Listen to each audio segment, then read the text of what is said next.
Muito bem, quando a gente fala sobre a Grécia, nós precisamos lembrar, dentro do panorama geral, que a Grécia é dividida em 5 períodos. Entre os séculos 20 a.C. a 12 a.C., nós temos o período greco-micênico, que é chamado também de período pré-romérico. Dos séculos 12 ao século 8 a.C., nós temos o período romérico. Dos séculos 8 ao 6 a.C., o período arcaico. Do século 6 a 4 a.C., o chamado período clássico. E do século 4 a.C. ao século 1 a.C., o período helenístico.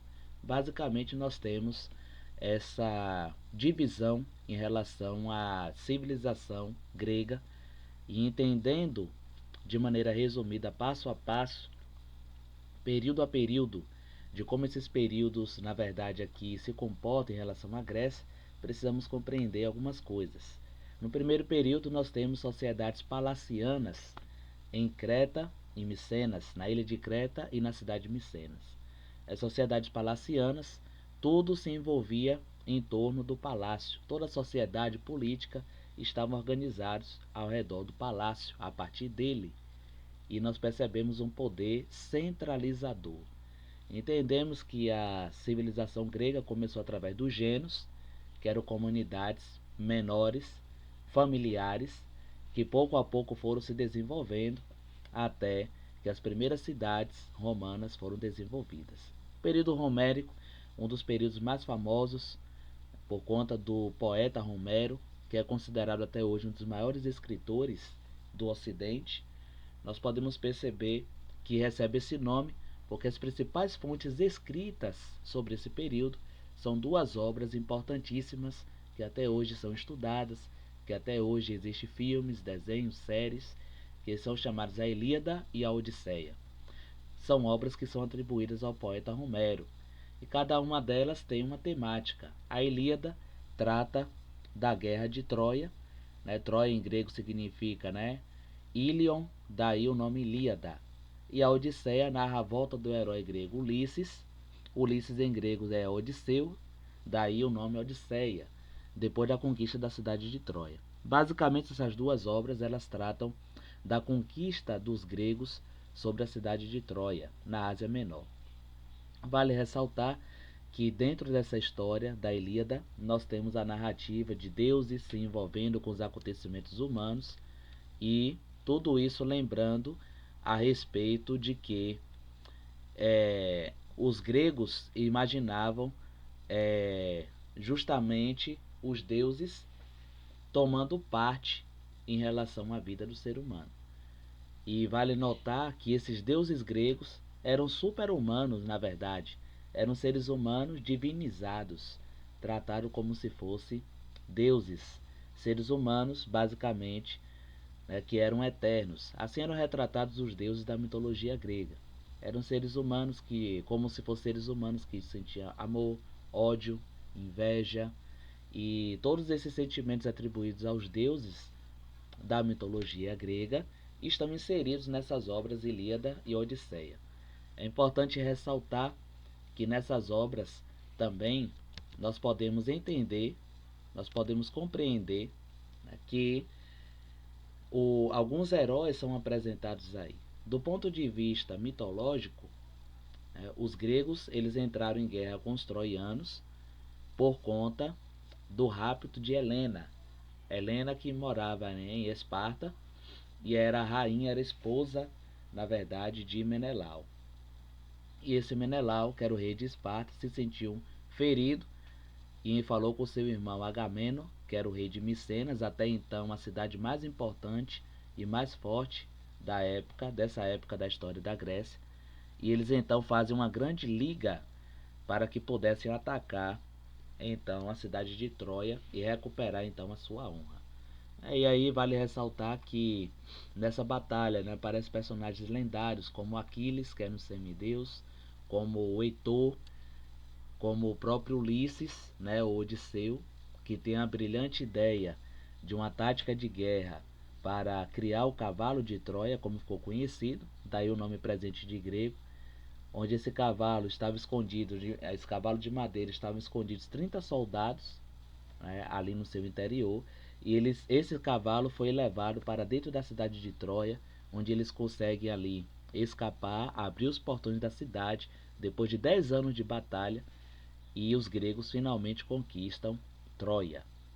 Do ponto de vista histórico, se essa guerra realmente aconteceu, ela aconteceu por volta de 1250 a.C., e ela teria acontecido porque Troia era uma cidade muito rica, muito próspera, e os gregos desejavam conquistar essas riquezas para si. E essas histórias nós temos relatadas aí, né, na Ilíada, e a Odisseia é justamente a volta do grego Ulisses, né, aquele que teve a ideia do cavalo, né, de madeira, a volta dele para casa. E nessa volta dele para casa, nós temos histórias de deuses, né, de sereias, de monstros marinhos, e realmente muitos pesquisadores estudiosos tentam fazer uma divisão entre aquilo que foi real e aquilo que foi da mitologia, aquilo que foi fantasioso. Mas o fato é que essas duas obras, a Ilíada e a Odisseia, são importantíssimas para retratar esse momento da história grega, quando a escrita ela ganha uma importância muito grande para registro, né, das façanhas, das histórias, da mitologia, e isso sendo muito importante dentro da cultura grega. O período arcaico, nós temos aí, né, derivado da palavra arque, é a base, né? Uma das definições de arque em grego é base.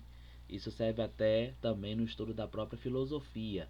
E a base da civilização grega, justamente, são as cidades-estados. É nesse período aí que começa a se formar cidades-estados gregas e a expansão dos gregos pelas regiões próximas.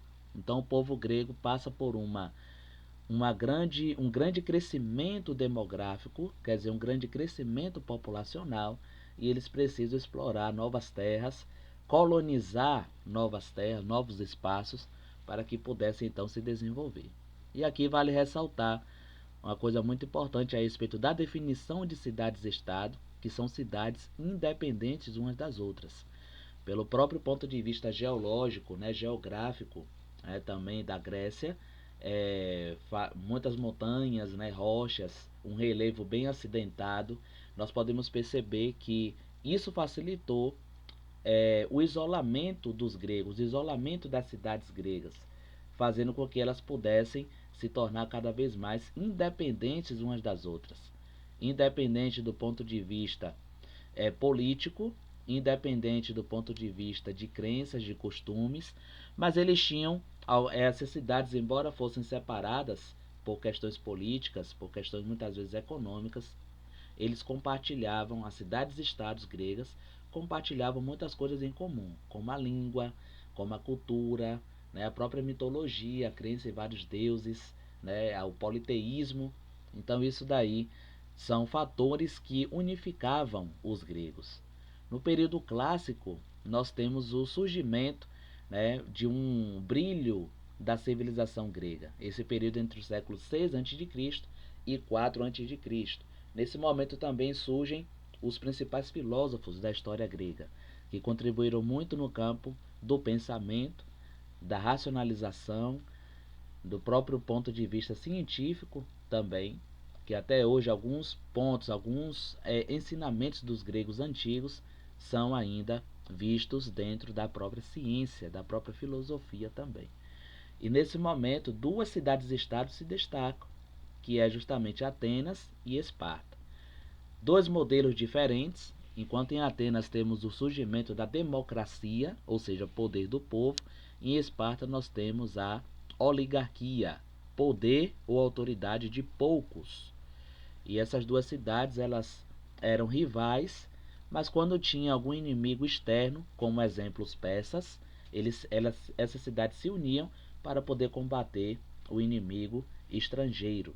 E vale ressaltar que esses dois modelos, Atenas e Esparta, representou durante muito tempo, né, modelos também de política, de economia, de cultura, que na verdade se tornariam importantes, fundamentais na história ocidental, na parte do mundo que a gente vive.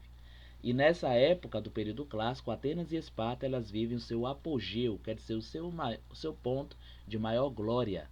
E os gregos se envolveram em guerras prolongadas.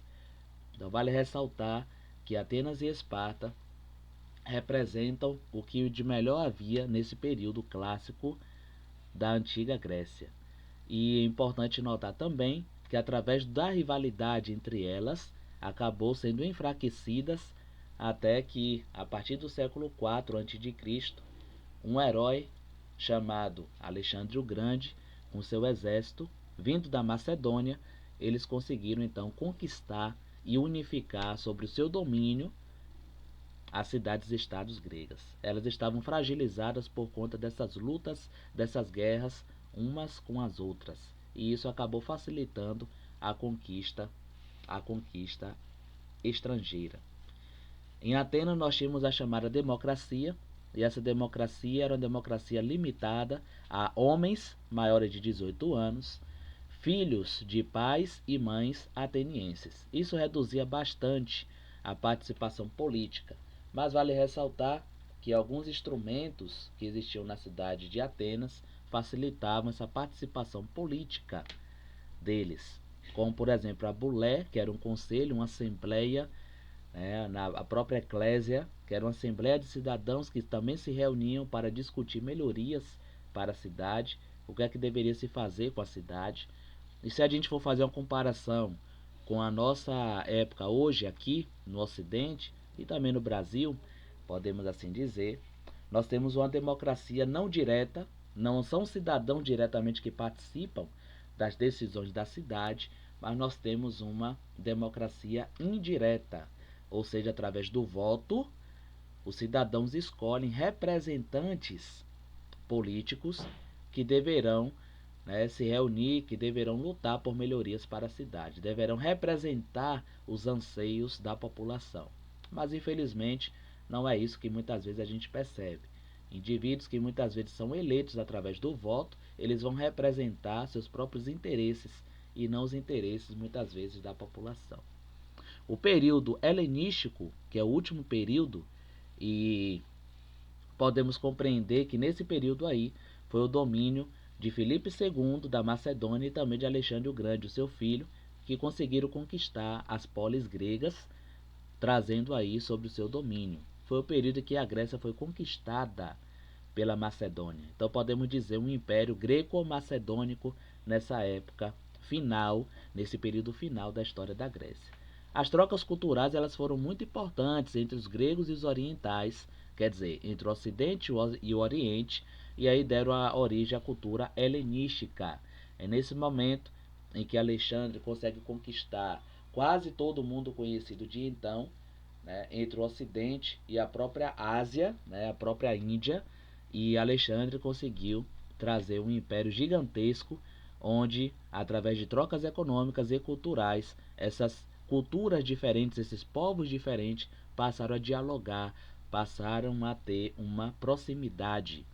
E aqui nós temos um período, desde o século XX a.C., no começo da civilização creto-micênica, até o século I a.C. Perceba quanto tempo, nós temos aqui dessa civilização grega se desenvolvendo e trazendo todo o seu desenvolvimento, seu conhecimento para a história.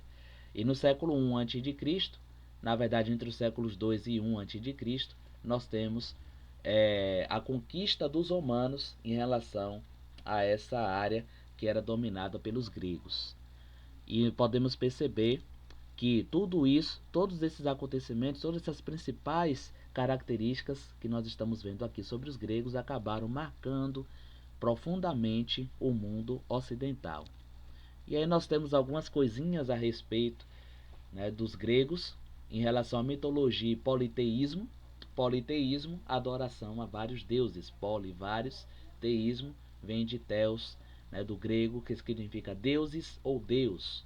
O Monte Olimpo e deuses com sentimentos humanos. Daí que vem também os jogos em homenagem aos deuses, o Monte Olimpo, as Olimpíadas, que eram jogos que justamente tinham um caráter religioso, porque também servia para homenagear os deuses. Os famosos oráculos, como o oráculo de Delfos, onde se acreditava que esses deuses mitológicos se comunicavam com o ser humano. E aí se tinha respostas em relação ao futuro, predições e assim por diante.